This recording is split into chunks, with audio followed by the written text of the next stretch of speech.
मैंने एक बच्ची ऐसी देखी थी, बच्ची क्या, she was grown up 25-30 years old, paralysed गर्दन से नीचे, व्हील चेयर पे। उसी के एरिया के लोगों ने उसका गैंग रेप किया था। और उसको सीधा करके एक्सरे भी नहीं कर सकते थे, इतनी डिफॉर्म्ड बॉडी थी उसकी। 22 साल की लड़की को उसके ही कोई रिलेटिव थे, 25 साल का 26 साल का लड़का था, रिश्ते में उसका जीजा लगता था, उसने उसको रेप किया था। Oh my God. बच्ची को मिली, देखा, उसकी जो हालत थी, मेरे को नहीं लगता कि डॉक्टर्स ने ही बोल दिया था कि इसका यूट्रस रिमूव करना पड़ेगा and she can never conceive again. But मुझे लगता है कि हर लड़की ये फेस करती है अपने वर्क प्लेस पे। हर लड़की फेस करती है। देखो, एवरी थर्ड गर्ल, चाहे बचपन में, चाहे घर में, चाहे घर से बाहर, या आप नेशनल क्राइम रिसर्च ब्यूरो से निकालो। You faced it, anybody can. At 61 and being a grandmother, अगर मेरे साथ ये हो सकता है तो किसी के साथ भी हो सकता है। And a senior police officer, उसने ये वर्ड्स यूज करे कि मैडम आपका रेप नहीं हुआ Oh my तो God. ये क्राइम अगेंस्ट वुमेन नहीं है। ये बड़ी बड़ी जो वारदातें हो जाती हैं, मीडिया के पास टाइम ही कहाँ है। किसी रिमोट गांव में एक 5 साल की बच्ची का रेप हो गया, that is not news. News ये है कि सेलिब्रिटीज के घर में क्या हो रहा है। हमें ये बहुत बड़ी गलतफहमी है कि ये सब गरीबों में होता है, अनपढ़ लोगों में होता है। मैंने IIT लेवल के लोग देखे हैं, विक्टिम्स भी और अक्यूज्ड भी। बच्चों की पेरेंटिंग करने से पहले ना हमें अपने दिमाग की पेरेंटिंग करनी बहुत ज़रूरी है। हमें सीखना ज़रूरी है क्या सही है और क्या गलत है। नहीं तो आज जो हम टीवी पे देखते हैं वो हमारे लिए एक स्टैटिस्टिक्स है कि हर मिनट इतनी बच्चियों का रेप होता है। कहीं हमारी खुद की बच्ची कोई स्टैटिस्टिक ना बन जाए, क्या हम तब रिएक्ट करेंगे? फिर हम इधर से उधर भागेंगे, लोगों से फ़ोन करवाएंगे, पुलिस से लड़ेंगे, मीडिया की हेल्प लेंगे। तब क्यों? दूसरों के लिए क्यों नहीं? और जब मेरे जैसा दूसरों के लिए फाइट करता है तो मुझे ये पूछा जाता है कि तुझे इसमें क्या मिलता है। हम कहते हैं लड़कियां कपड़े ठीक नहीं पहनती। अजंता, एलोरा, खजुराहो, पुरानी पेंटिंग्स, उनमें से किसी भी राजा महाराजा या रानी ने बुरके पहने हुए थे या पूरी बॉडी कवर्ड थी उनकी? तो it's all here. For that matter, अगर कोई लड़का बरमूदा में या शॉर्ट्स में और बिना बनियान के घूम रहा है, उसका तो गैंग रेप हो जाना चाहिए। Exactly, and men do it very casually. वो तो बनियान No, में no, no. सैरों में If निकलते हैं आराम से। clothes are the issue, Yeah. then why are men not raped? औरतों को पीरियड्स हो रहे हैं, मंदिर में नहीं जा सकती। वहाँ ऐसी कौन सी मशीन लगी हुई है जो ये जज कर लेती है कि ये आदमी अभी अपनी जनानी को पीट के नहीं आया या रेप नहीं करके आया, वो व्हाइट कुर्ता पजामा पहन के मंदिर में जा सकता है? Necrophilia is having sex with dead bodies. Oh my God, does that Yes, happen? you kill a woman then have sex with the body, क्योंकि आप इतने मेंटली कमज़ोर इंसान हो कि आप you want to be in control. तो जो फाइट बैक करेगा, आप उसके साथ आपका बनेगा ही नहीं रिलेशन। पोस्टमार्टम्स में, हॉस्पिटल्स में डेड बॉडीज के साथ हो रहा था, ये अब भी होता होगा कहीं ना कहीं। बेटे, नदी बह रही है, उसके साथ स्विम करना बहुत आसान है। जी। बहाव के खिलाफ तैर के दिखाओ ना, तब मानो। मुझे पता है, मेरी आधी ज़िंदगी चली गई है उसमें, और मैं इतनी ढीठ हूँ कि मैं मरते दम तक नहीं रुकूंगी। और मैं किसी एक बच्ची या बच्चे की भी ज़िंदगी अगर इम्प्रूव कर सकती हूँ ना, तो माई बैटल इज़ वन।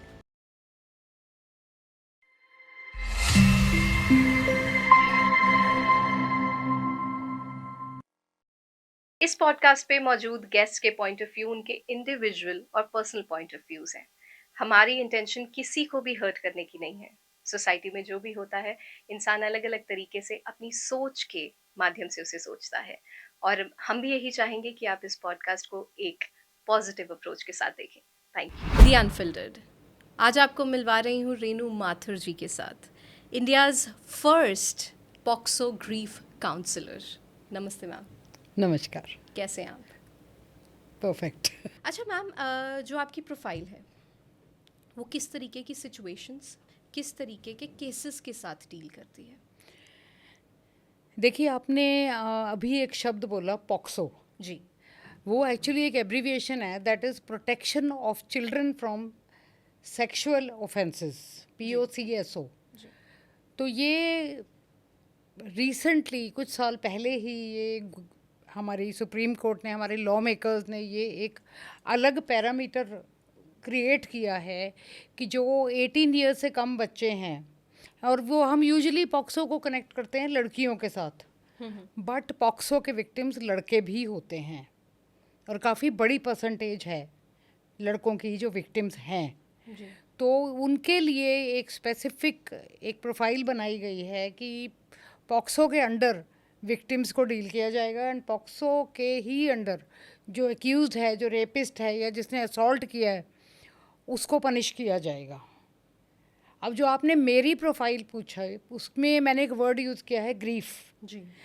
ग्रीफ वो दर्द है जो आप किसी के साथ शेयर ना करो तो वो आपके सोच में, आपके दिल में एक नासूर का, एक ज़ख्म का रूप ले लेता है। तो हमारी कंट्री में कब कहीं पे भी किसी भी वुमेन पुलिस स्टेशन में या पुलिस स्टेशन में पॉक्सो के विक्टिम्स और उनकी फैमिली के लिए इमोशनल काउंसलिंग का आज भी कोई प्रोविज़न नहीं है। मैं सोचती थी बिफोर आई जॉइंड कि ऐसा तो ये तो दिस इज़ लाइक मैंडेटरी, ये तो होना ही चाहिए। और ये तो एक बहुत गहरा ट्रॉमा है। आप फॉरेन कंट्रीज़ में जाइए, आपको हॉस्पिटल्स में हर जगह किसी का एक्सीडेंट हो जाता है, कोई विक्टिम कोमा में है, उसकी फैमिली के काउंसलिंग के लिए आपको प्रोविज़न मिलेगा ही मिलेगा। मगर हमारे यहाँ entire country, state of Haryana, state of Punjab, आप कहीं पे भी चले जाइए, ये कॉन्सेप्ट एग्जिस्ट ही नहीं करता कि जो विक्टिम है उसको या उसकी फैमिली को भी सपोर्ट की ज़रूरत है through out the court case. नतीजा ये होता है कि जो विक्टिम्स होते हैं वो वापस रिवर्ट करते हैं सेक्सुअल रिलेशनशिप्स में, गलत डायरेक्शन में, प्रोस्टिट्यूशन, ड्रग्स, इवन सुसाइड। तो this is my profile POCSO grief counsellor की। मेरी एक छोटी सी कोशिश है कि जब, और पॉक्सो में एक और भी प्रोविज़न है, ज़ीरो एफआईआर।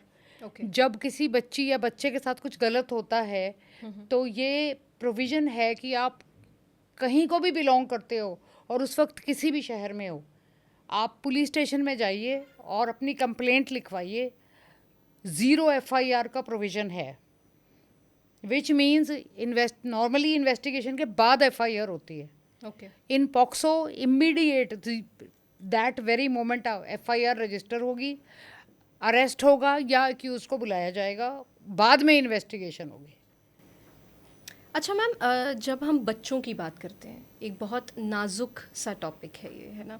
जब आप डील करते हैं ऐसे केसेस के साथ, तो किस चीज़ का ध्यान रखते हैं, या इस चीज़ की, मतलब एज अ लेमैन मैं आपको पूछ रही हूँ, इस चीज़ की ट्रेनिंग भी होती है, या आप इमोशनल फ्रंट पे इसको ऑन द होल टैकल करते हैं?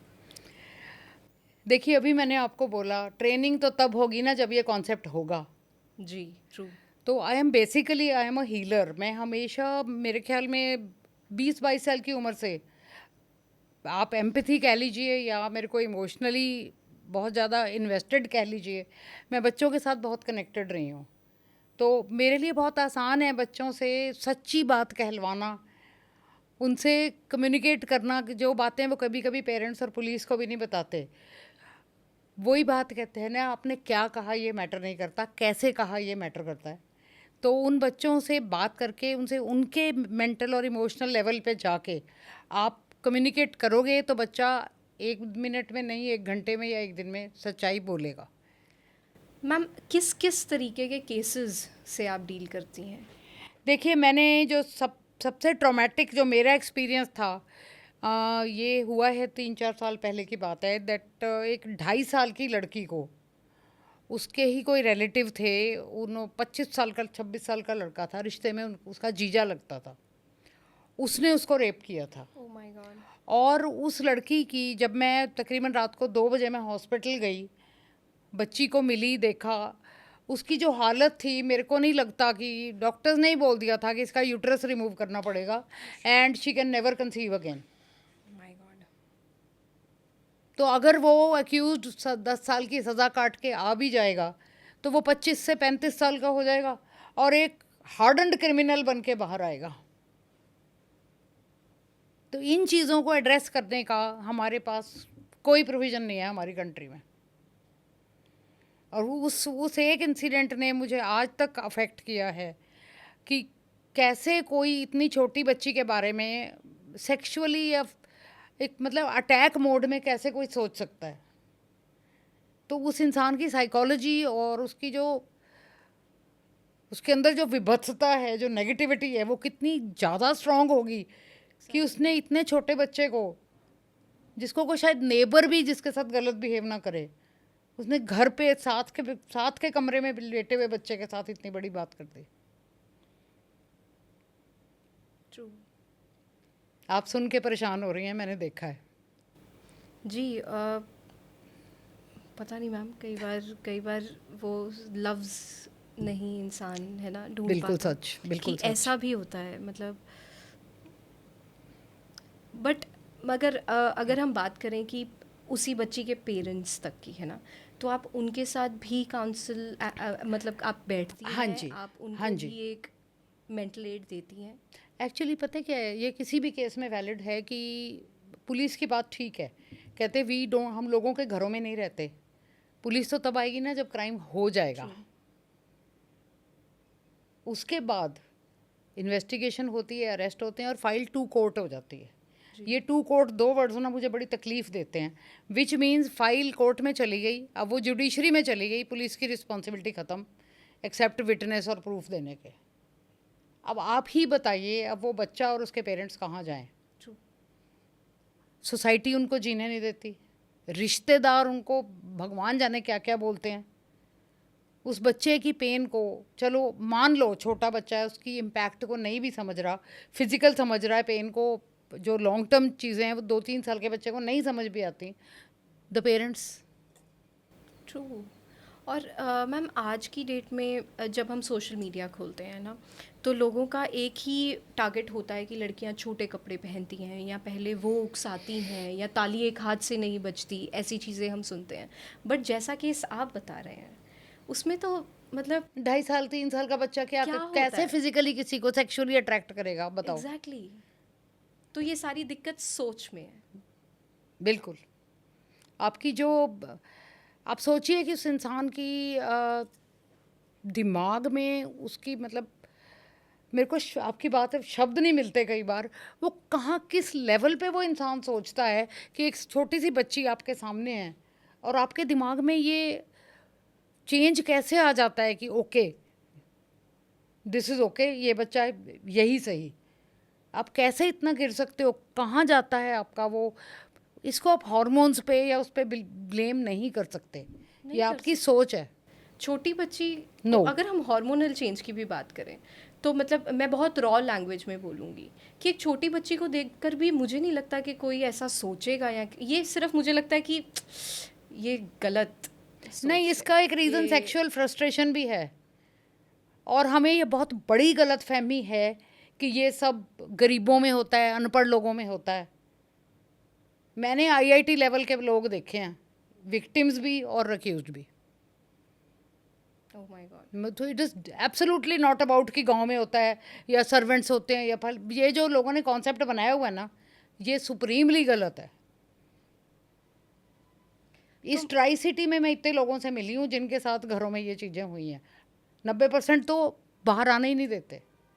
तो पढ़े लिखे लोगों को फिर जब आप काउंसिल भी करती हैं जाके, तो फिर समझाए हुए इंसान को कैसे समझाती हैं, मतलब? एग्जैक्टली। किसी अनपढ़ आदमी को तो तुम ABCD सिखाओगे, एग्जैक्टली। और कोई PhD है तो उसको क्या ध्यान दोगे आप? उसको मालूम है जो कर रहा है या कर रही है वो गलत है, उसके बच्चे को सपोर्ट चाहिए, they should go to the police, बच्चे को काउंसलिंग चाहिए। नहीं, वो करेंगे ही नहीं, क्योंकि हमारा वो समाज है कि अगर हम कहते हैं कि साइकेट्रिस्ट के पास जाओ, इसका मतलब तू पागल है। उनके लिए साइकेट्रिस्ट से काउंसलिंग लेने का मतलब है कि शी इज़ इनसेन, इसका दिमाग पागल है।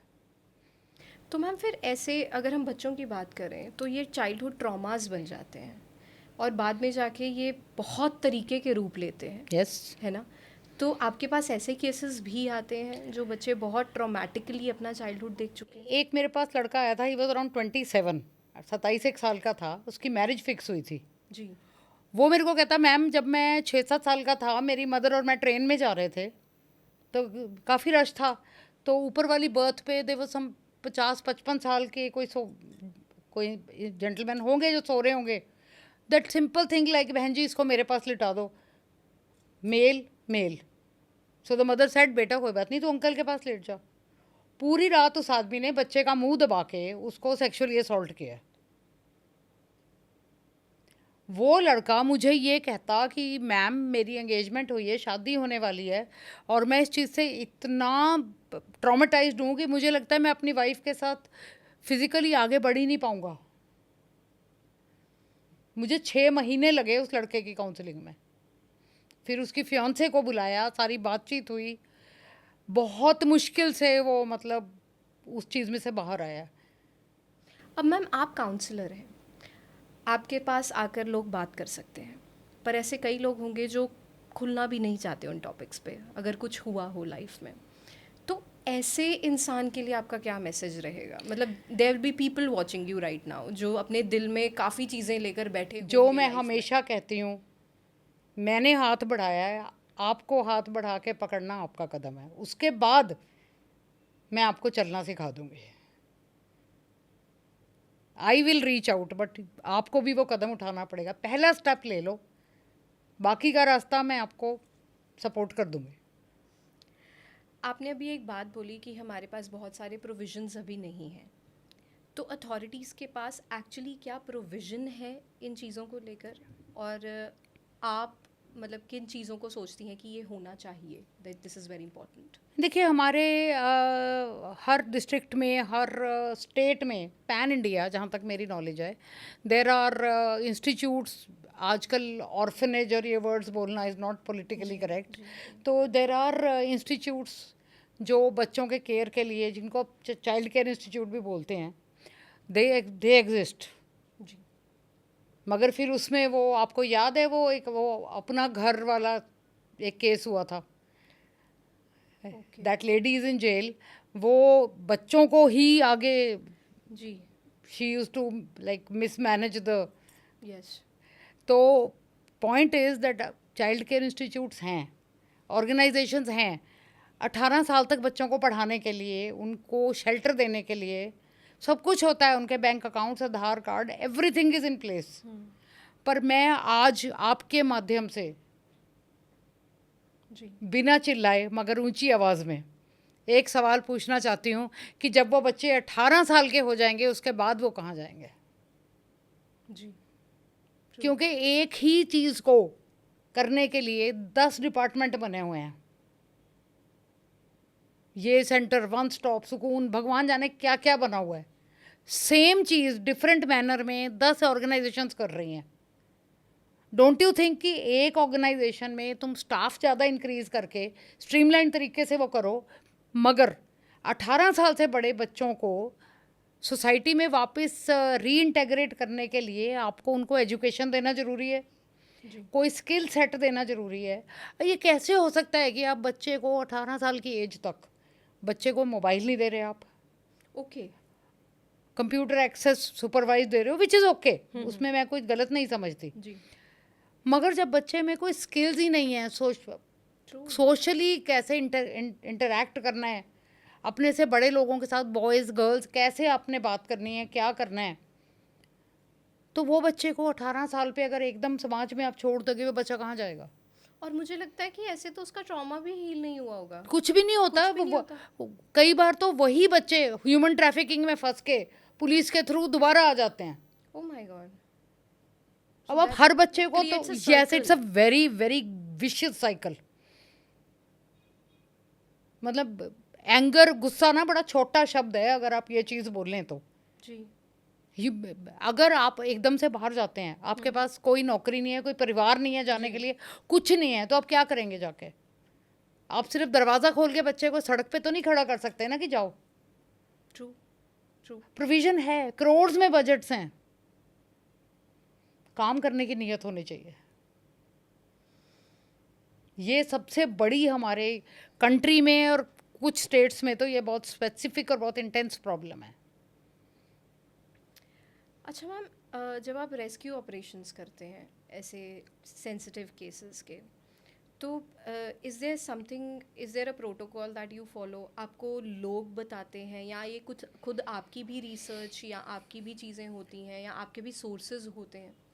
देखिए, सोर्सेज तो होते हैं। आप एक शहर में, एक समाज में इतने सालों से रह रहे हैं, तो इंटरकनेक्टिविटी तो होती ही होती है।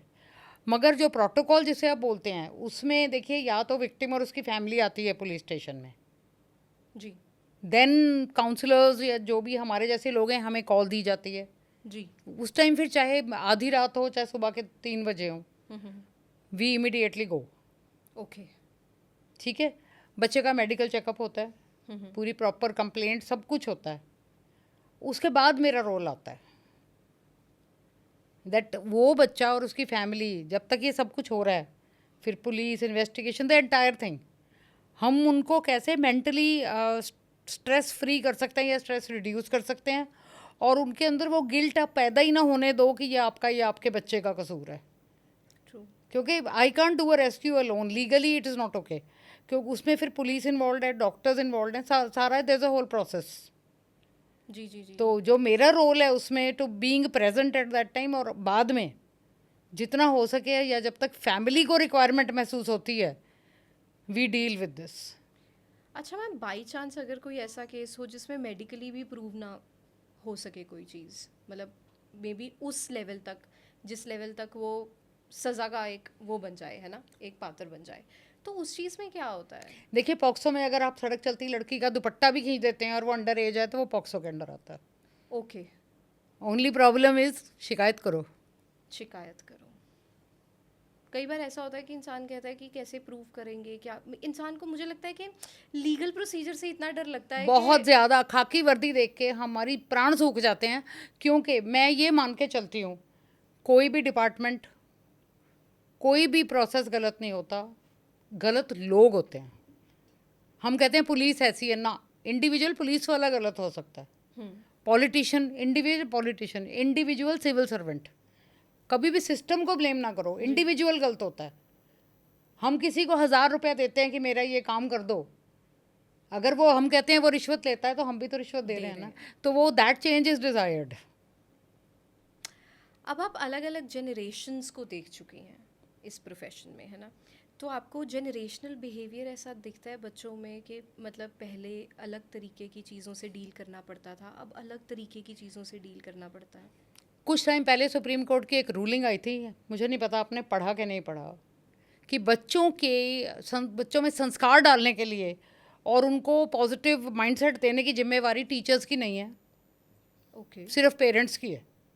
ओके। आप इसमें आपको कोई लॉजिक नज़र आता है?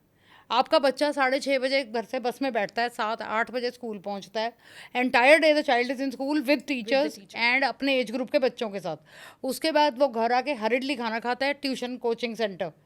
सुबह 7 बजे से रात शाम के 6 बजे तक तो बच्चा घर में ही नहीं है, और उसके पे क्या इन्फ्लुएंसेस हैं, वो इंटरनेट को क्या देख रहा है, क्या यूज़ कर रहा है, देयर इज़ नो कंट्रोल। आपके पेरेंट्स 2 नौकरियां करके प्राइवेट स्कूल्स की फीस जमा करेंगे या बच्चों को घर बैठ के सिखाएंगे? It has to be a shared responsibility. मतलब ये क्लियर कट कोर्ट ने ये रूलिंग दी है, माँ बाप की जिम्मेवारी है, टीचर्स की कोई जिम्मेवारी नहीं है। तो हम इस तरह के देश में जी रहे हैं। और आपको लगता है कि पेरेंटिंग भी बदली है, पेरेंटिंग तो बहुत बदली है, बिकॉज मैं कैसे बोलूँ, सबसे इम्पॉर्टेंट चीज़ जो थी ना, जॉइंट फैमिलीज, वो ख़त्म हो गई हैं। जबकि मैं खुद न्यूक्लियर फैमिली में रही हूँ, वो सर्कमस्टांशियली, बिकॉज हम अपने जो कोर फैमिली थी उनसे अलग शहर में थे, but I have always loved joint families.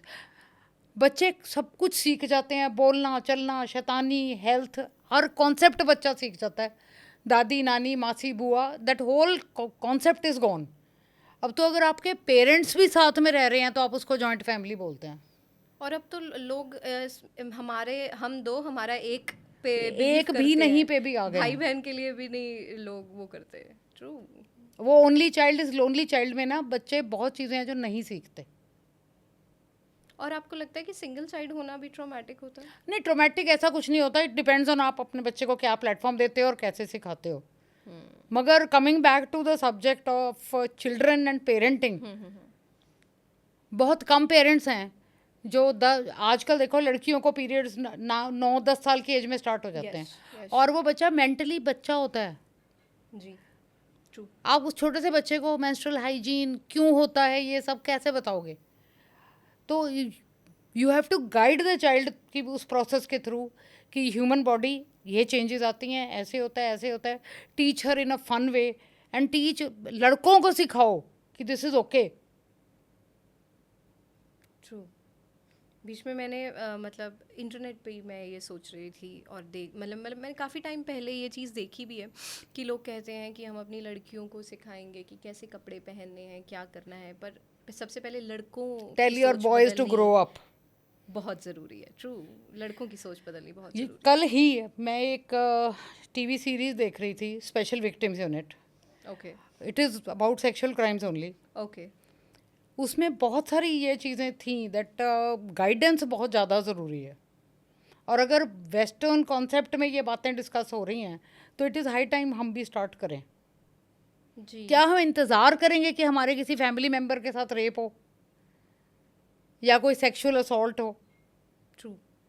मैं खुद, मेरे साथ हो चुका है that somebody was rude to me. कुछ लिख के उन्होंने मेरे ऑफिस में डाल दिया था, something to do with, I don't know whether I should say it like this और नॉट. जनानी है, औकात में रहे, because I was supporting girls. And a senior police officer, उसने ये वर्ड्स यूज़ करे कि मैडम आपका रेप नहीं हुआ ओह माय तो गॉड। ये क्राइम अगेंस्ट वुमेन नहीं है. अगर मेरे साथ ये हो सकता है, जो मैं एक डिसेंटली नोन पर्सन हूँ, 10 लोग जानते हैं मेरे को समाज में, पढ़ी लिखी हूँ, अगर मेरे साथ ये हो सकता है तो सोचो कि वो सिटीज़न जो अपनी गुहार लेके पुलिस में जाता है उसकी क्या हालत होती होगी, या किसी ब्यूरोक्रेट के पास जाता है, कोई सुनता है? मैंने एक बच्ची ऐसी देखी थी, बच्ची क्या, शी वॉज ग्रोन अप, जी 25-30 ईयर्स ओल्ड, पैरालाइज्ड गर्दन से नीचे, व्हील चेयर पे. जी। उसी के एरिया के लोगों ने उसका गैंग रेप किया था. ओह माय और उसको सीधा करके एक्सरे भी नहीं कर सकते थे, इतनी डिफॉर्म्ड बॉडी थी उसकी. तो ये ना, देखिए, शायद मेरा सब्जेक्ट लोगों को पेनफुल लगे या नॉन इंटरेस्टिंग लगे, बट ये बहुत रेलेवेंट सब्जेक्ट है. और ये एक वो सब्जेक्ट है जिसकी तरफ या हम ध्यान नहीं देते या इसको अवॉइड करने की कोशिश करते हैं. मुझे लगता है कि इग्नोरेंस अवॉइड करना लोग बहुत आसान समझते हैं। यहाँ पे मैम मैं पॉश को कॉन्वर्सेशन में एंटर करवाना चाहूँगी, POSH। इस ऑर्गेनाइजेशन से आप कैसे जुड़े हैं और आपका क्या रोल है? POSH actually is not an organisation, it is a ruling by the court, okay. Prevention of sexual harassment at work place. जी। जहाँ भी 10 या 10 से ज़्यादा लड़कियाँ या फीमेल्स काम कर रही हैं, ये रूलिंग है कोर्ट की दैट उस ऑफिस में एक ICC होनी चाहिए, इंटरनल कंप्लेंट कमेटी. उसमें ऑफिस के ही मेंबर्स, 5 मेंबर्स होते हैं. एंड जो भी कंप्लेनेंट है वो अपनी कंप्लेंट वहाँ दे सकती है. ओके। और फिर इन्वेस्टिगेशन, अक्यूज को बुलाना, इट्स अ होल प्रोसेस. वो करने के बाद अगर जो हम वो रूलिंग देते हैं एक्यूज को, जो पनिशमेंट या जो भी, तो अगर वो कंप्लेनेंट सेटिस्फाइड है then the file is closed. Otherwise the next step is LCC, local complaint committee. ये committee is organised by the deputy commissioner. Okay. तो उसके बाद फिर स्टेट लेवल पे, फिर नेशनल लेवल पे चला जाता है. ओके। तो बट बेसिकली ये नॉर्मली मैंने देखा है स्टेट लेवल तक सॉल्व हो जाता है. बट मुझे लगता है कि हर लड़की ये फेस करती है अपने वर्क प्लेस पे। हर लड़की फेस करती है. देखो, एवरी थर्ड गर्ल, चाहे बचपन में, चाहे घर में, चाहे घर से बाहर, या आप नेशनल क्राइम रिसर्च ब्यूरो से निकाल. You faced it, anybody can. Thank you very much. That's exactly what I'm trying to say. At 61 and being a grandmother, अगर मेरे साथ ये हो सकता है तो किसी के साथ भी हो सकता है. आज तक सुना नहीं किसी ने मेरे को इस बारे में. I had to file a court case. So it is that bad. तो वो बच्चियाँ छोटी छोटी, दिल्ली में एक 90 साल की लेडी का रेप हो गया था. The rapist was drug addict. उसको उस टाइम बस फीमेल चाहिए थी. 90 साल, she must be a great grand mother, बाहर बेड पे लेटी हुई थी. She died. कहाँ रुकेगा ये सब, आप मुझे ये बता दो. आपको लगता है कभी ये रुकेगा? ये रुक सकता है? देखो, घटाया जा सकता है. उसमें सबसे ज़्यादा इंपॉर्टेंट इज़ अवेयरनेस. ये जो मूवमेंट्स होती हैं ना, me too and this and that, ये टेम्पररीली होती हैं.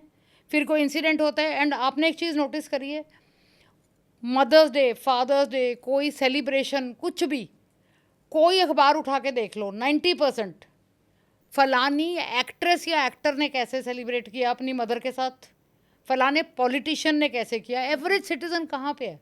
जी। हमारे रिश्ते नहीं हैं. तो when the highlight is always on whether Deepika Padukone is pregnant or not, तो और इन चीज़ों के लिए इतनी बड़ी बड़ी जो वारदातें हो जाती हैं, मीडिया के पास टाइम ही कहाँ है. किसी रिमोट गांव में एक 5 साल की बच्ची का रेप हो गया, that is not news. News ये है कि सेलिब्रिटीज़ के घर में क्या हो रहा है. तो हम we need to grow up, the media needs to grow up. बिल्कुल, और मीडिया कैसे दर्शाती है किसी भी चीज़ को बहुत ज़्यादा डिपेंड करता है मैम. मैंने कई बार देखा है ऐसे घरों में जो बहुत ओपन माइंडेड नहीं होते, वो बहुत रिस्ट्रिक्ट कर देते हैं अपनी घर की बच्चियों को. ऐसे नहीं करना, इस टाइम बाहर नहीं जाना, उस टाइम बाहर नहीं जाना, डर जाते हैं लोग, और वो लाजमी भी है. उन लोगों को आप क्या कहना चाहेंगे? आपकी सोच क्या रही, मतलब ऑल थ्रू योर जर्नी? जब मैं बिल्कुल गांव के लेवल पे या अदरवाइज भी लड़कियों को गाइड करती हूँ, जैसे अवेयरनेस कैंपेन्स, मैं ये कहती हूँ कि अगर तुम रात के 2 बजे कैब से उतर रही हो, भाई शिफ्ट से जॉब करती हैं लड़कियाँ, तो तुम्हारे साथ अगर कोई तुम्हारे एरिया की कोई और लड़की भी है, चाहे वो तुम उसको नहीं जानती और चाहे तुम्हारी उससे बिल्कुल नहीं बनती, सड़क पे ऐसे चलो कि तुम दोनों इकट्ठे हो. एक लड़की को तंग करेगा, 2 इकट्ठी देख के कोई भी लड़का 10 बार सोचेगा. हम विलेजेस में जाते हैं, इवन आंगनवाड़ी वर्कर्स के साथ बहुत जगह जाते हैं हम, रिमोट विलेजेस में, सारे यही कहते हैं कि मैडम जी जहाँ नौकरी मिलेगी करेंगे, रात को लेट आना पड़ेगा तो आएंगे. अब वहाँ उनकी क्या सेफ्टी है? फिर वही बात है, घटना हो जाएगी, फिर आप पॉश में कंप्लेंट करो. Why always after it has happened, ये मुझे सबसे बड़ी प्रॉब्लम है.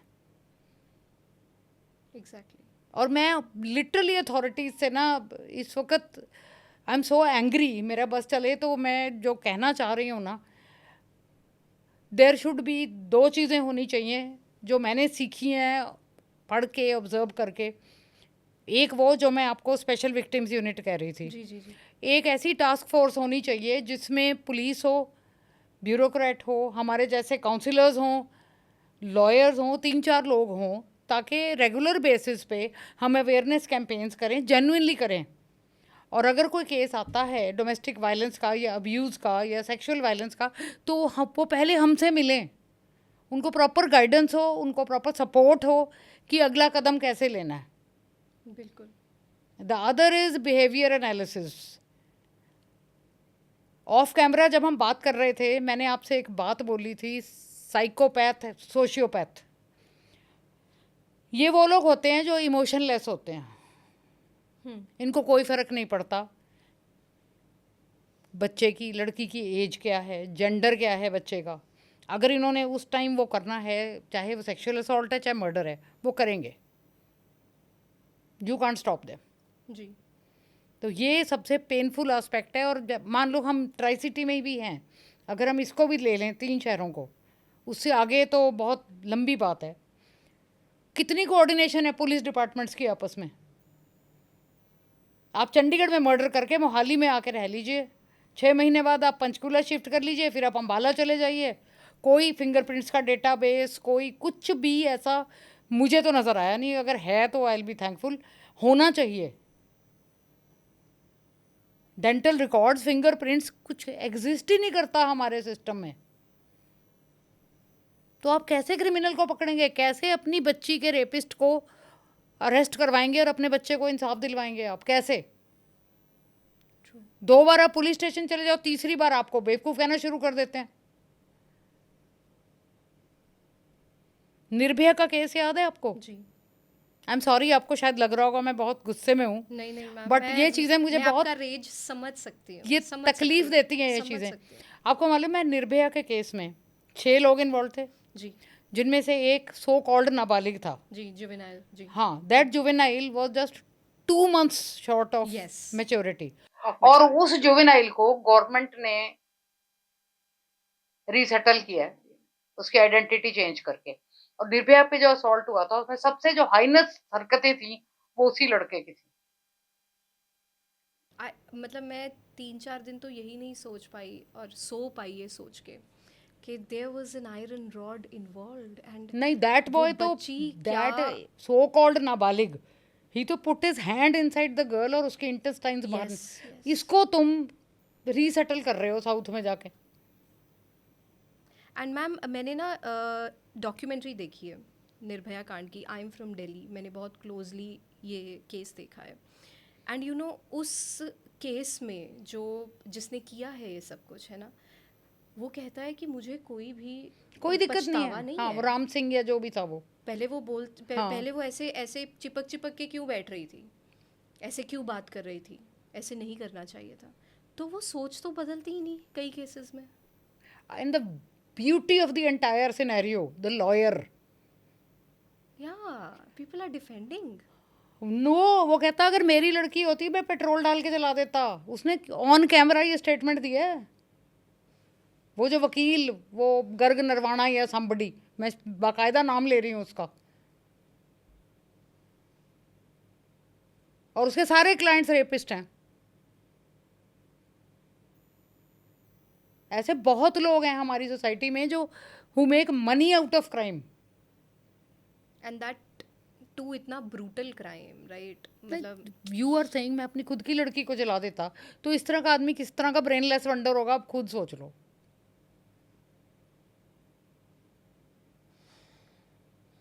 मैंने कुछ टाइम पहले एक आप कह लो मेरा एक सपना है जिसका नाम है औरत, जी, all united against rape, assault and trauma. मैं ग्रेजुअली लोगों को जोड़ने की कोशिश कर रही हूँ, पर फिर यहाँ वही आ जाता है, हर आदमी ये देखता है मेरे को पैसे कितने मिलेंगे या मुझे मशहूरी कितने मिलेगी। ये हमारा सबसे बड़ा विडंबना है हमारे समाज की। What will I get out of it? अब मुझे आपका रेज और अच्छी तरह से समझ में आता है। एंड मैम व्हेन यू से कि हमें इतनी बड़ी टीम की ज़रूरत है ना, जब आपने बोला ब्यूरोक्रेट्स होने चाहिए उसमें काउंसलर्स होने चाहिए, तो मैं ये समझ पा रही हूँ कि ये चीज़ कितने बड़े लेवल पे हो रही है जो कि हम रिकॉग्नाइज भी नहीं कर पा रहे। नहीं, nobody wants to look at it. और मुझे लगता है कि आने वाले टाइम में इसी तरीके की, इससे इजॉल्ट की और तरीके आ जाएंगे, क्योंकि जो जनरेशन बढ़ रही है, जो पॉपुलेशन हमारे पास आर्टिफिशियल इंटेलिजेंस है, हमारे पास फोटोशॉपिंग है, हमारे पास दुनिया भर के ऐप्स हैं जिसमें एक स्कूल गोइंग बच्चा कुछ भी कर सकता है। ट्रू। तो कहाँ कहाँ तक जाओगे आप, अनलेस आप अपने बच्चों को बिल्कुल from the day they start walking and learning to talk, उनको आप बड़े सहज तरीके से, संभले हुए तरीके से, they have to learn to say no, they have to learn to respect people. ये सारी चीज़ें आपको पता है साइंटिफिकली 5 साल के बच्चे का ब्रेन पूरा डेवलप हो जाता है, उसके बाद सिर्फ साइज़ बढ़ता है। जी। और हमारे घरों में 5 साल के बच्चे को तो हम कुछ समझते ही नहीं है, समझते ही नहीं। उसको गोदी में लेके दुनिया भर की बातें करते हैं। बच्चा वो सारी चीज़ें सुन रहा होता है, उसका दिमाग अब्जॉर्ब कर रहा होता है विदाउट रियलाइजिंग। बातें भी सीरियसली नहीं लेते उसकी तो। नहीं, वो हम अगर कोई 2 लेडीज़ बात कर रही हैं, किसी की बुराइयां कर रही हैं, या अपने हस्बैंड की या किसी की भी, तो वो बच्चा सुन रहा है। तो हमारा जो प्रोसेस है अपने बच्चों को पालने का, आपने कुछ टाइम पहले पेरेंटिंग वर्ड यूज़ किया था, बच्चों की पेरेंटिंग करने से पहले ना हमें अपने दिमाग की पेरेंटिंग करनी बहुत ज़रूरी है। हमें सीखना ज़रूरी है क्या सही है और क्या गलत है। नहीं तो आज जो हम टीवी पे देखते हैं वो हमारे लिए एक स्टैटिस्टिक्स है कि हर मिनट इतनी बच्चियों का रेप होता है। कहीं हमारी खुद की बच्ची कोई स्टैटिस्टिक ना बन जाए, क्या हम तब रिएक्ट करेंगे? फिर हम इधर से उधर भागेंगे, लोगों से फ़ोन करवाएंगे, पुलिस से लड़ेंगे, मीडिया की हेल्प लेंगे। तब क्यों? दूसरों के लिए क्यों नहीं? और जब मेरे जैसा दूसरों के लिए फ़ाइट करता है तो मुझे ये पूछा जाता है कि तुझे इसमें क्या मिलता है।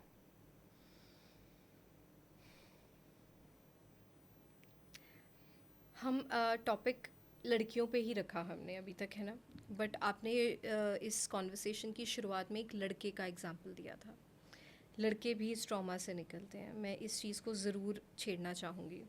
But how do you deal with, how main deal with all of these stuff? मतलब आप तो बात करती हैं बहुत closely, how do main deal with? हमारे तो समाज में आदमी को ये सिखाया जाता है ना, लड़के रोते नहीं हैं, लड़के स्ट्रांग होते हैं। मैं कहती हूँ it's okay to cry, it's okay to shout, it's okay to share your pain. क्यों नहीं?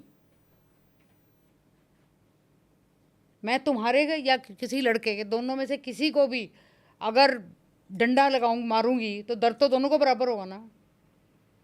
तो वो दर्द एक्सप्रेस करने का अधिकार सिर्फ लड़कियों को क्यों है? लड़कों को भी होना चाहिए और उनकी सुनवाई भी होनी चाहिए। मैं तो कहती हूँ, लोग तो मजाक में कहते हैं ना भी वुमेंस डे और वो मेंस डे, और दिस इज़ नॉट फनी। आदमियों के लिए भी प्लेटफॉर्म होना चाहिए। ठीक है, आप इन्वेस्टिगेट कर लो, जो मर्जी कर लो, बट कहने का ऑप्शन तो होना चाहिए। पॉक्सो में बॉयज़ और गर्ल्स दोनों इंक्लूडेड हैं, thank you, but after a point of time जो मेल ट्रॉमा है वो बहुत ज़्यादा, वो बंदे खुद ही नहीं समझते कि हमारे साथ कुछ हुआ इसलिए हम ऐसे हैं। एनालिसिस है ही नहीं, क्योंकि गाइड करने वाला कोई नहीं है, कोई रास्ता ही नहीं है। फिर क्या होता है, you start making bad relationships, घर में डोमेस्टिक वायलेंस स्टार्ट हो जाती है।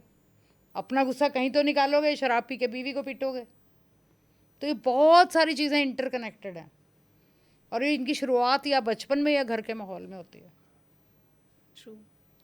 अच्छा मैम, कुछ टर्म्स हैं जो मैं आपके साथ शेयर करना चाहूँगी और मैं जानना चाहूँगी आपसे कि आपने प्रैक्टिकली इन टर्म्स को कैसे फील किया है।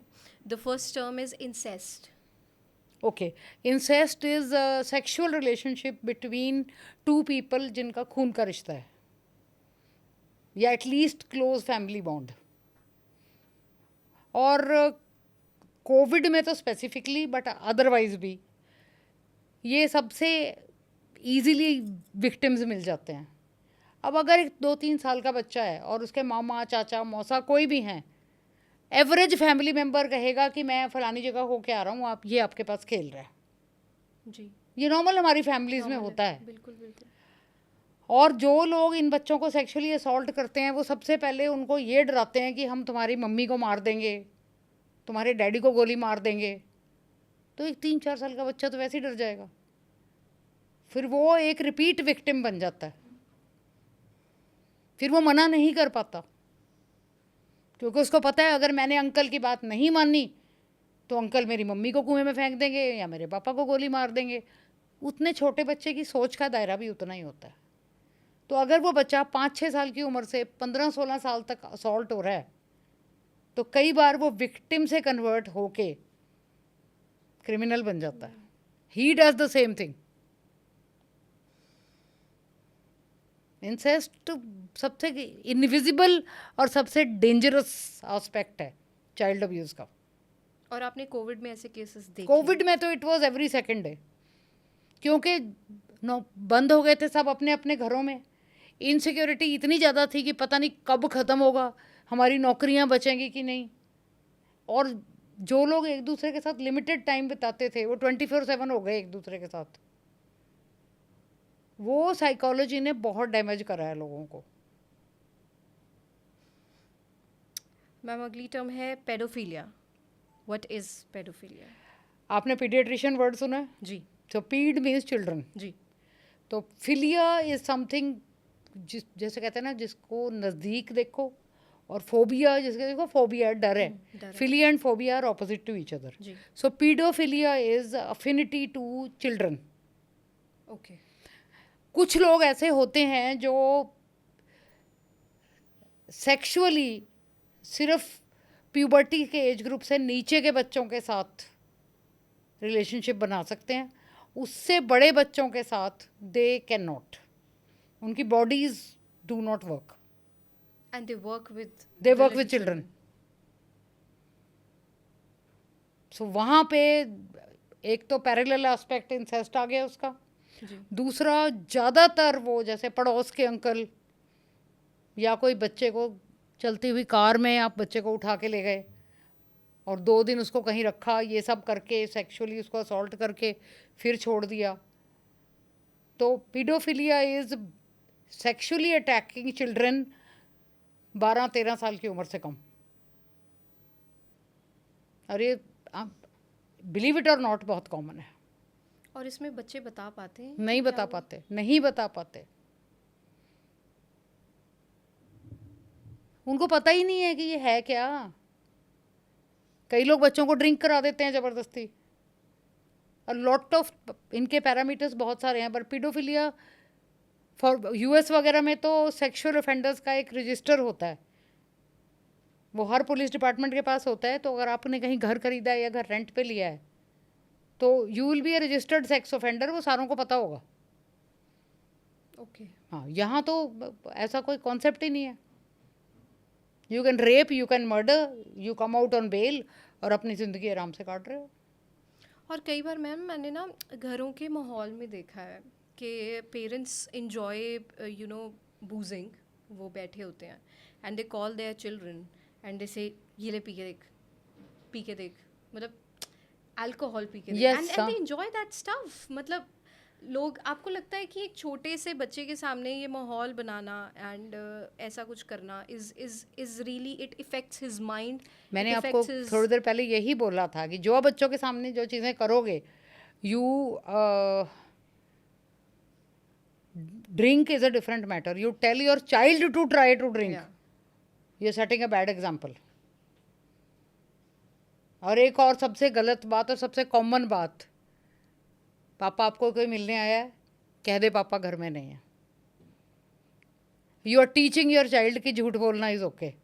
मैम मैंने तो इस हद तक चीज़ें देखी हैं कि बच्चे, मतलब माँ बाप अपने बच्चों को कहते हैं अच्छा तेरे को वो गाली आती है ना, गाली सुना के दिखा। मतलब पैथेटिक।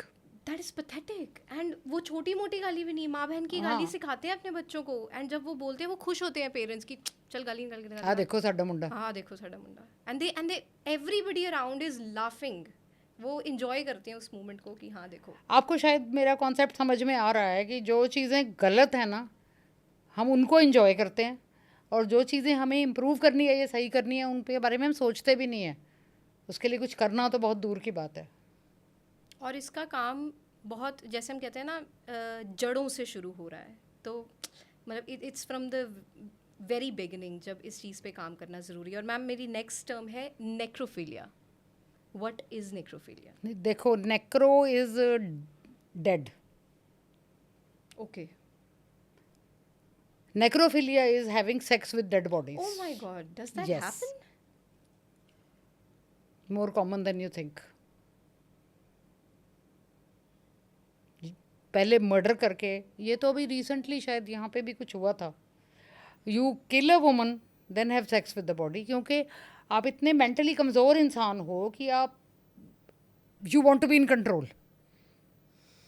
तो जो फाइट बैक करेगा, आप उसके साथ आपका बनेगा ही नहीं रिलेशन।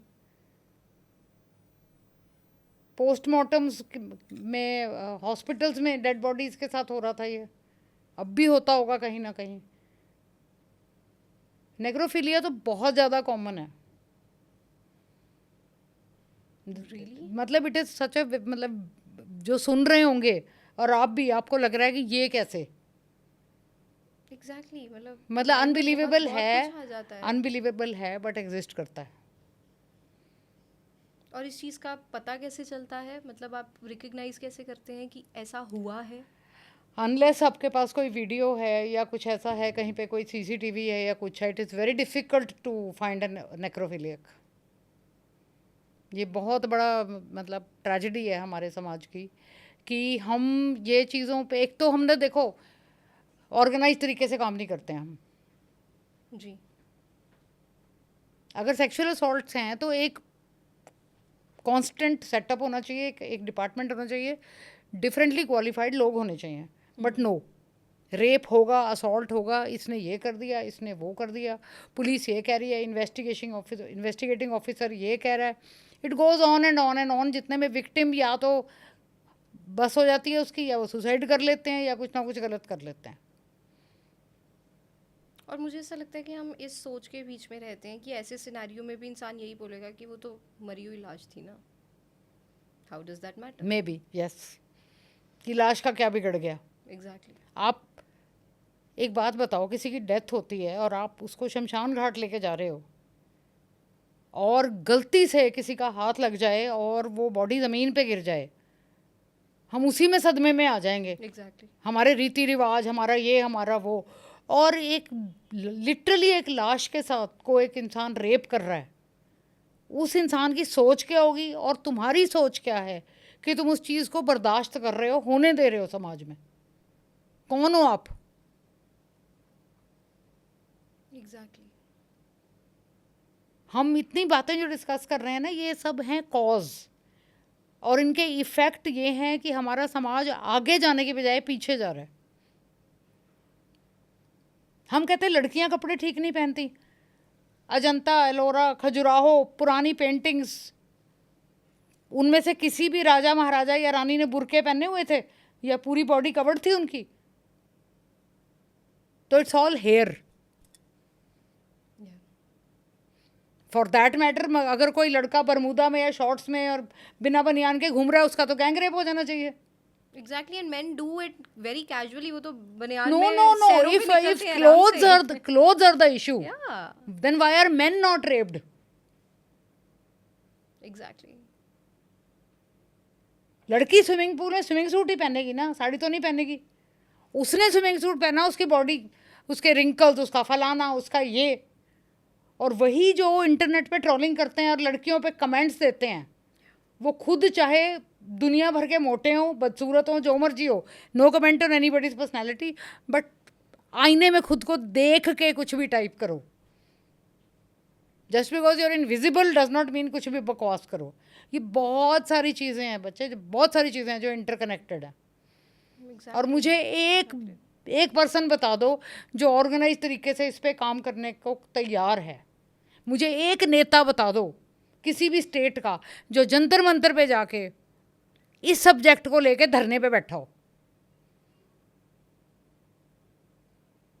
पंजाब कहता है कुड़ियां दी लोड़ी, हरियाणा कहता है बेटी बचाओ, राजस्थान कहता है लड़कियां घूंघट में रहें, बाकी स्टेट्स तो छोड़ो ही।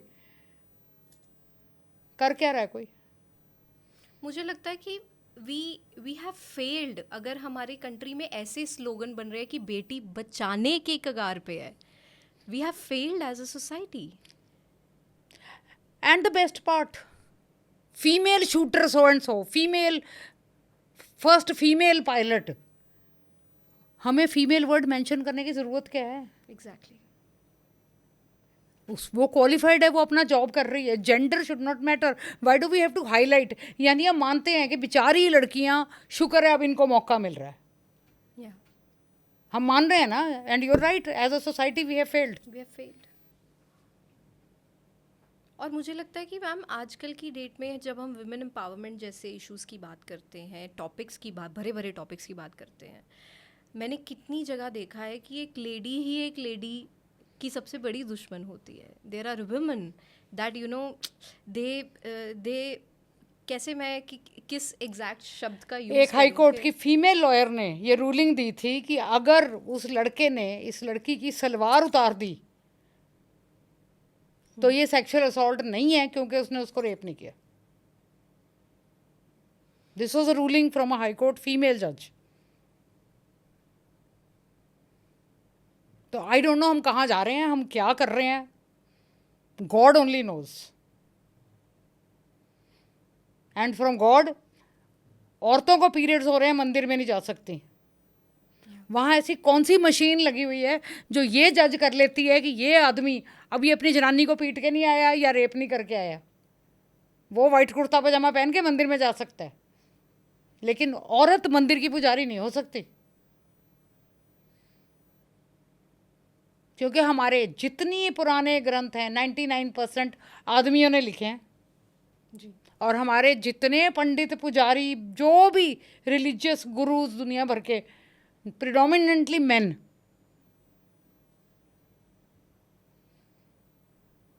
सात्विक भोजन, तामसिक भोजन इज फाइन। कोई एक किताब रेयर ही होगी जिसमें ये लिखा होगा कि अगर आप नॉनवेज खाते हो तो आप पापी हो। बिल्कुल सही कह रहे हो। कुछ साल पहले चंडीगढ़ की मैंने एक न्यूज़ पढ़ी थी। एक लड़का अपने दोस्त को लेके गया अपनी बुआ का मर्डर करवाने के लिए, और वो दोस्त कहता है भाई 12 बजे से पहले करवा ले, कल मंगलवार है, मेरा व्रत है। Thank you very much. ये ट्रू फैक्ट बता रही हूँ, और ये चंडीगढ़ की न्यूज़ थी। So now welcome to reality. ये हमारी सोसाइटी है, इसमें हम रह रहे हैं। हम कुछ नहीं कर रहे जब तक हमारे कोई सर में डंडा ना मारे, हमें दर्द नहीं होता। Exactly ma'am. हम कुछ नहीं कर रहे हैं। We are losers, we are complete failure एक सोसाइटी के तौर पे। क्योंकि हर इंसान का दो सवाल है, मुझे क्या मिलेगा, और दूसरा जब तक मेरे साथ नहीं होता मैं क्यों पंगे लूँ? Exactly and you know but the irony of the thing is कि हर एक की ज़ुबान पे जो गालियाँ हैं वो भी माँ बहन को लेकर हैं, और वो हाँ, मतलब ये एक बड़े इंटरेस्टिंग बात है। ये बाप और भाई को लेके बहुत कम गालियाँ हैं। कोई गाली है ही नहीं, है ना? हाँ, एक और मुहिम चलानी चाहिए ऐसी एक। और एक लड़का बहुत ऑफेंसिव हो जाता है इन गालियों को लेकर, है ना? तो मतलब this is we are living in a very irony kind of a society, जहाँ पे मुझे नहीं लगता कि एक औरत के लिए कोई भी रास्ता जाने के लिए हम कहें कि ये हाँ ये बिल्कुल सही है, बहुत बिल्कुल पहले सटीक किसी है। ने मुझे पूछा था कि आप क्यों ये करते हो? जी। मैंने ये जवाब किया था कि आप क्यों नहीं करते? वाह। बेटे, नदी बह रही है, उसके साथ स्विम करना बहुत आसान है। जी। बहाव के खिलाफ तैर के दिखाओ ना, तब मानो। मुझे पता है, मेरी आधी ज़िंदगी चली गई है उसमें, और मैं इतनी ढीठ हूँ कि मैं मरते दम तक नहीं रुकूंगी। और मैं किसी एक बच्ची या बच्चे की भी ज़िंदगी अगर इम्प्रूव कर सकती हूँ ना, तो माई बैटल इज़ वन। मैम, आप अपने आप को इतना इमोशनली फोकस्ड कैसे रखते हैं इतनी चीज़ें सुनने के बाद? मतलब अब जैसे मैं कोई फिल्म ही देख लूँ जो मे बी काल्पनिक है, समझ रही? मैं 4 दिन उस चीज़ में से नहीं निकल पाती। मे बी हम एक बार एक चीज़ देखते हैं, आप रोज़ ऐसी चीज़ें देखते हैं, तो मतलब हाउ डू यू इनिशियली मेरे मैनेज? लिए बहुत डिप्रेसिव होता था, because at that time my son and daughter were both unmarried. College school जाते थे, फ्रेंड्स थे उनके, बॉयफ्रेंड गर्लफ्रेंड्स भी बनते हैं, सब कुछ होता है। मैं इतना डरती थी कि ट्यूशन से आ गए कि नहीं, 10 बजे बोल के गए थे, 11 बज गए, कब आएंगे? Typical mother. जी। साथ में मैं ये कर रही थी, और ये चीज़ें मेरी साइकी को अफेक्ट कर रही थी। देन आई रियलाइज्ड कि मैं अपनी फैमिली को हार्म कर रही हूँ इस चीज़ को अपनी फैमिली में एंटर करने देके। फिर मेरे एक बहुत जानकार बंदे ने एक बात बोली थी, कहता, रेनू अगर तू घर की अलमारियाँ ठीक करेगी तो एक टाइम में एक अलमारी ठीक करेगी, सारी खोल के भाग भाग के नहीं करेगी। तो organise one thing at one time, then deal with the other. And this was a very good lesson. घर आओ, switch off, mentally switch off. Phone तो कभी मेरा स्विच ऑफ हो ही नहीं सकता। जी। And when you are working, please do not let it affect your children. क्योंकि अगर आप वो चीज़ें अपने बच्चों पे लगाओगे ना, अपने बच्चों की फ्रीडम पूरी ख़त्म कर दोगे, उनकी साइकोलॉजी डैमेज कर दोगे, सब। फिर तो आपका एफर्ट ही यूजलेस है। फिर आप ही, मुझे लगता है, उस कटघरे में खड़े हो जाओगे जहाँ पे आप ही ट्रॉमा दे जहाँ रहे हम हो। दूसरों के लिए कह रहे हैं। Yeah. एग्जैक्टली बहुत मुश्किल है ये सब करना, बट कॉम्प्लिकेटेड है थोड़ा। कॉम्प्लिकेटेड है, Complicated. पेनफुल भी है। या ट्रू। अच्छा मैम, बस कुछ आखिरी सवाल है मेरे। अगर आपके पास आने वाले टाइम में, है ना, मतलब एक फुल अथॉरिटी रहे हर चीज़ की, तो आप क्या चीज़ें लेकर आना चाहोगे सिस्टम में? फर्स्ट ऑफ ऑल, जो मैंने आपको बोला, एक जो ऑर्गेनाइज टीम। हाँ, organise team. And most important, जो बच्चे 18 की एज क्रॉस कर जाते हैं, बॉयज़ एंड गर्ल्स बोथ, 18 के होने से पहले उनको सोशल स्किल्स, प्रोफेशनल स्किल्स, और जिसको री इंटेग्रेशन इन सोसाइटी कहते हैं, उसके लिए एक ऑर्गेनाइज सिस्टम होना चाहिए, जिसके लिए हमारे स्टेट्स में प्रोविज़न है। There is a thing called after care, जो 18 से 23 साल तक बच्चों को दी जा सकती है, graduation, post graduation. But unfortunately implementation एक बहुत बड़ा प्रोजेक्ट है। उसमें फिर अपने स्वार्थ भी आ जाते हैं, पॉलिटिक्स भी आ जाती है, जेलसीज भी आ जाती हैं, और जो डिसीजन 2 दिन में लिया जा सकता है उसको 2 साल लग जाते हैं। इन द मीन टाइम बच्चे सफ़र करते हैं। So I think this is what should happen, is that an organised process of एक तो एनालाइजिंग कि जो भी चीज़ हो रही है वो क्यों हो रही है, एज एन एक इंडिविजुअल विक्टिम के साथ और एज ए सोसाइटी भी। एंड हमें सिर्फ, अब जैसे 15 तारीख को वो है एल्डर अब्यूज़ अवेयरनेस डे, उस दिन इवेंट्स होंगे, लोग ओल्ड एज होम को विज़िट करेंगे, सब करेंगे, मगर वही लोग अपने घर जाके अपने माँ बाप से लड़ाई करते हैं। तो किताबों में कुछ और है, रियलिटी में कुछ और है। तो आई विश एंड प्रे एक ऑर्गेनाइज सिस्टम हो, जिसमें जो बेचारे अबैंडन्ड बच्चे हैं, जिनके पेरेंट्स नहीं हैं या उनकी बैकग्राउंड गलत है, उनको सोसाइटी में, किसी के पेरेंट्स नहीं होते, वो बच्चे भी तो जीते हैं ना। जी। तो इन बच्चों को जीने का अधिकार क्यों नहीं है? कंट्रोल इज़ ओके, बट बच्चों को इतना कंट्रोल करो कि वो ट्रॉमेटाइज हो जाए, दैट इज़ रॉन्ग। फिर उनको सोसाइटी के लिए तैयार करो। दूसरा, जो डिफरेंट परिवार डायनेमिक्स होती हैं उनको समझो। आप पॉक्सो ही ले लो, आज भी बहुत सारे आदिवासी और रिमोट विलेजेस हैं जहाँ पता ही नहीं लोगों को ऐसा कोई लॉ है, वो 12-13 साल की लड़की की 15-16 साल के लड़के से शादी कर देते हैं जी। और पता चलता है तो दोनों फैमिलीज जेल में। तो ये जो स्वीपिंग लॉज हैं, they need to be modified as per जो वहाँ का सोसाइटी का मेकअप है। प्रोविज़न रखो लेकिन उसको इन कंसिडरेशन लो, अदरवाइज हज़ारों लोग बिना बात के अरेस्ट होकर जेल में हैं। मैं जस्टिफाई नहीं कर रही, मैं उसको पारदर्शी तरीके से डील करने को कह रही हूँ। कोई भी सीनियर सिटीज़न, कोई भी बच्चा, कोई भी औरत किसी सीनियर पुलिस ऑफिसर को, किसी ब्यूरोक्रेट को अगर मिलने जाती है एक जेन्युइन अपनी कंप्लेंट या क्वेरी लेके, तो उसको 6-6 घंटे वेट ना करवाया जाए। मैंने देखी हैं 80-80 साल की लड़कियाँ डिप्टी कमिश्नर्स, एसपीज इनको मिलने के लिए, क्योंकि उनका स्टाफ ही नहीं अंदर बताता कि बाहर कोई बैठा है।